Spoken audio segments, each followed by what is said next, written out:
Bonjour, je suis Luc Sévigny. Aujourd'hui, je viens vous parler d'une notion en particulier.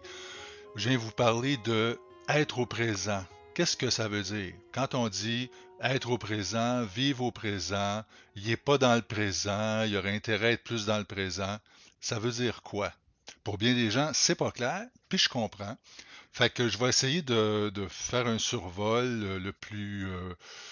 le plus concis que possible. Alors, écoutez, être au présent, pour m'aider à définir ça, je me demande c'est quoi le contraire d'être au présent?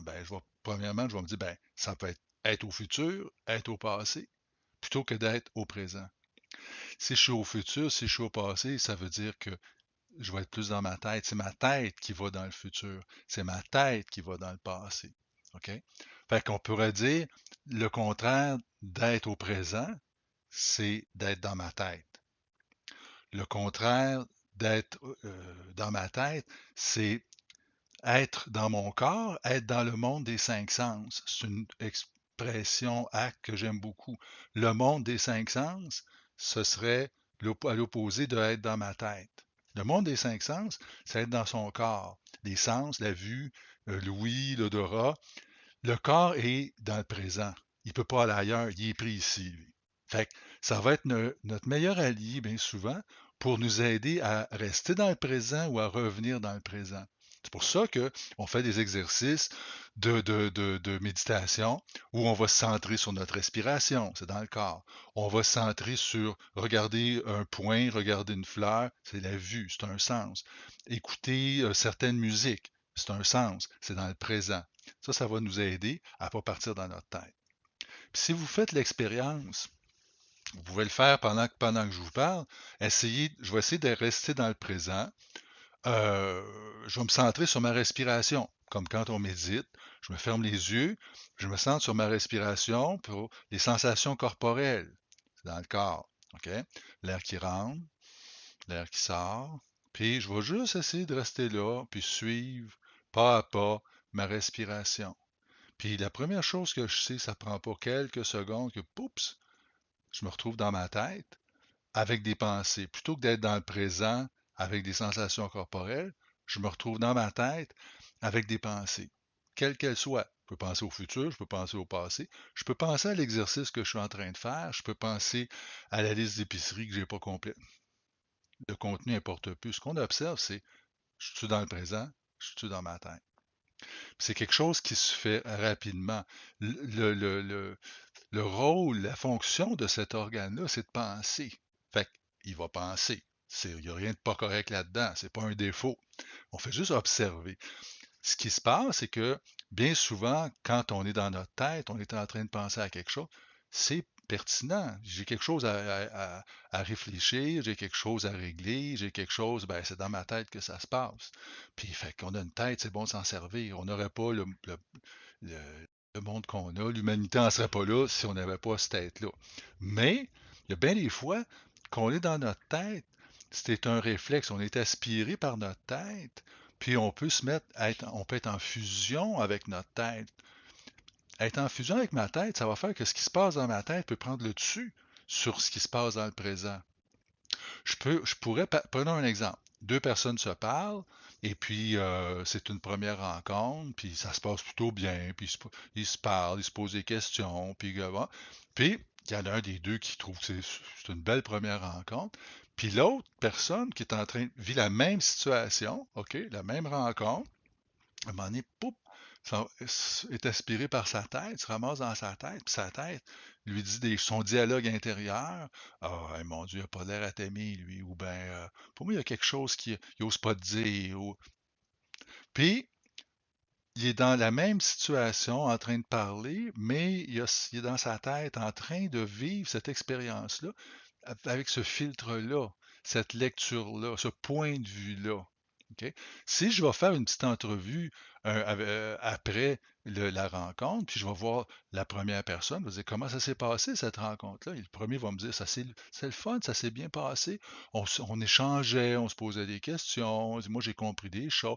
Je vais aller voir l'autre personne, je vais dire comment ça s'est passé cette rencontre-là. Ça s'est bien passé, mais il m'aime pas bien, bien. Je le vois bien qu'il m'aime pas. OK?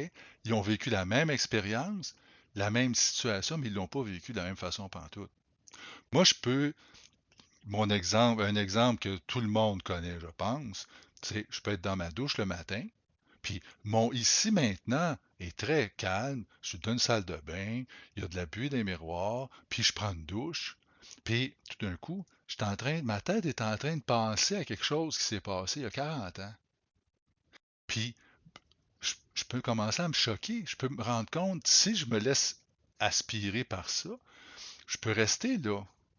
Puis mon expérience, c'est plus de prendre ma douche puis que hey, on est-tu bien avec de l'eau chaude qui nous coule dessus? Non, non, non, non, non, non, non, non. C'est choquant ce qui s'est passé. Assez que, si je continue, je vois que mon cœur bat plus vite, bat plus fort. J'ai un peu chaud. Mon corps se choque. Je suis en fusion avec ça. Puis là, cette expérience-là prend le dessus sur cette expérience-ci. C'est pas banal quand même. Puis si on se laisse aspirer par ça, on peut le constater, on peut voir quand on dit on croit nos pensées, ça en est un bon exemple. Si je suis en train de me choquer pour cette affaire-là, mon corps, il croit ses pensées. Il est en train de se choquer, le cœur bat plus vite. C'est pas banal. Fait que, si on laisse faire la nature, c'est ça qui se passe. On se retrouve là, puis on colle là. Puis il y en a qui le font plus que d'autres, mais c'est très humain. C'est très, très humain. Fait que, ce qu'on suggère, c'est de simplement observer, tourner la lentille, OK? Le plus régulièrement possible. C'est quelque chose qui se cultive, ça. C'est un muscle qu'on a à apprendre à gérer, à en prendre soin. Hein? On prend soin de nos muscles dans un gym, on va faire de l'exercice pour s'occuper de notre cœur et de notre musculature. On peut faire des choses pour s'occuper de ce muscle-là. Je tourne la lentille, j'observe. Je suis dans ma tête, je suis dans le présent ou je suis dans ma tête? Puis des fois, je suis dans le présent, puis c'est très pertinent, puis des fois, c'est dans ma tête, puis c'est très pertinent. Des fois, je suis dans le présent, puis je suis dans le présent, mais j'aurais quelque chose à régler, je devrais aller faire d'autres choses. Je suis pas en accord. Des fois, je vais être dans ma tête, puis je dis, écoute, non, quand je suis dans ma douche, puis j'arrive à m'observer, à me choquer pour quelque chose qui s'est passé il y a 40 ans, je dis, mais qu'est-ce que je fais là? Qu'est-ce que je veux de ça? C'est-tu ça que je veux? Ça m'approche-tu de quelque chose d'important? Les questions qu'on va se poser quand on s'observe. J'observe, je prends conscience. Et de prendre conscience, quand je m'observe, c'est-tu ça que je veux? Ça m'approche-tu de quelque chose d'important pour moi, ce que je suis en train de vivre là? C'est-tu la personne que je veux être? C'est-tu la vie que je veux vivre? J'assume-tu ça? Si je suis en train de me choquer pour quelque chose qui s'est passé il y a 40 ans, les gens me disaient, ben, non, j'ai pas d'affaire là. C'est un des vieux patterns. Un des vieux patterns. Le contraire de pattern, c'est choisir. J'observe, je prends conscience, puis je peux choisir. Je peux pas choisir si j'ai pas pris conscience, puis je peux pas prendre conscience si j'ai pas observé. Ça va ensemble, ça. Fait on fait des choses, puis de temps en temps, on tourne la lentille, puis on s'observe. Je suis dans le présent, je suis dans ma tête.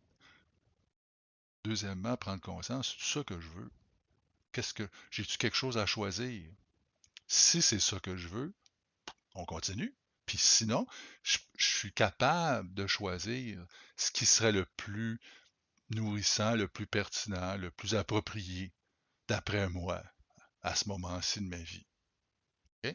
Ce qu'on met sur la table, ce que l'acte met sur la table, c'est observer, prendre conscience, se poser ces questions-là. Le choisir, il vous appartient. Ça appartient à chaque personne. Il n'y a pas une règle qui dit maintenant, Luc Sévigny m'a dit qu'il faut être dans le présent tout le temps. Non, non, pas du tout. On observe, on prend conscience. Après ça, ça vous appartient.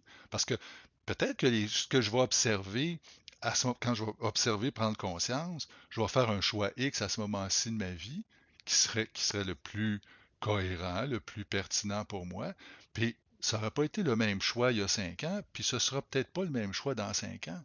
Ça ne veut pas dire qu'il y en a un qui est pas bon, un qui est meilleur. Puis à ce moment-ci de ma vie, en toute sincérité, en toute authenticité, c'est ça ma réponse. Quand je suis dans ma douche, c'est facile de déterminer que d'être dans ma tête à me choquer pour rien, parce que ça règle rien dans cet exemple-là, bon ben, que j'ai intérêt à revenir.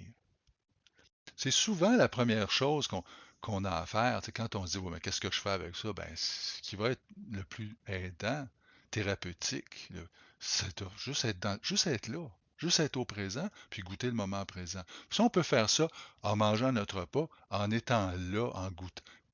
Ça vous est pas arrivé, vous, de manger, puis de penser à d'autres choses, puis de ne pas avoir goûté du tout ce que vous avez mangé? Ça vous est pas arrivé de conduire l'automobile, puis vous dites, coudonc, où c'est que j'étais, j'ai pas vu, je suis passé par tel coin, puis je m'en souviens pas, de pas être présent. Moi, ça m'arrive de suivre une formation, puis le formateur va dire quelque chose à un moment donné dans tout le texte. Il y a un truc qui ressort pour moi, puis qui m'allume, qui déclenche ma tête, puis qui dit, ah, c'est vrai, moi aussi, ça m'est arrivé dernièrement. Je suis plus là pendant ce temps. Là, je suis dans ma tête. Puis là, si je reste là 5 secondes, 10 secondes, une minute, là, le temps que j'arrive à tourner la lentille, puis m'observer, je dis, ben là, je suis dans ma tête. En même temps, je suis dans une formation. Je paye pour être suivre une formation, puis je l'écoute, j'écoute pas. Fait que je choisis de revenir. Puis j'ai manqué un bout. Là, il faut que je me rattrape parce que j'ai manqué un bout. On va partir facilement. OK? Fait que ce qu'on développe, la compétence qu'on développe, c'est pas de toujours être dans le présent, c'est d'être capable de choisir, d'être capable de s'observer. C'est une compétence. D'être capable de prendre conscience, d'être capable, puis d'être capable de choisir. D'être capable d'accueillir, pas tout, à chaque fois que je suis dans ma tête, de me taper sur la tête. Ça, on va développer, pratiquer le muscle de l'accueil, ou ce faisant. OK? C'est toutes des compétences qui se cultivent là-dedans en faisant ça. Puis d'être attentif, de choisir, quand je vous disais c'est le contraire de pattern, va nous aider inévitablement à nous faire une vie plus sur mesure. Si le choisir, c'est le contraire de pattern, puis que je choisis rien, ça va être mes vieux patterns qui mènent le bal, qui mènent ma vie. Ça se peut que mes patterns de quand j'avais 20 ans ne soient plus nourrissants comme si j'en ai 60. Qu'est-ce que je fais avec ça? Ben, j'observe, je prends conscience, puis je choisis. Puis à force de pratiquer ça, de cultiver ça, ça va être plus facile, moins difficile, moins ardu. Puis je vais intégrer ça. Lui, il va développer une nouvelle compétence de s'observer. Ça va faire partie de sa vie d'observer, puis de choisir. Puis s'il choisit, il va choisir des trucs qui lui conviennent davantage, il me semble. Fait on va se faire une vie plus sur mesure, on va être plus cohérent, on va assumer davantage, on va être plus sur notre X, comme on dit. Faites ça, pratiquez ça un peu si ça vous tente, autant que vous voulez. T'sais. Ça va avec l'intérêt qu'on a, la motivation qu'on a, on va plus ou moins pratiquer, puis on va en retirer davantage. Et puis il n'y a pas de mauvaise réponse. T'sais. Je peux être motivé à pratiquer un peu, puis je peux être motivé à pratiquer beaucoup, puis deux sont vos réponses, à chacun sa réponse. Pratiquez ça, puis on se reparle. Bonne journée, à bientôt.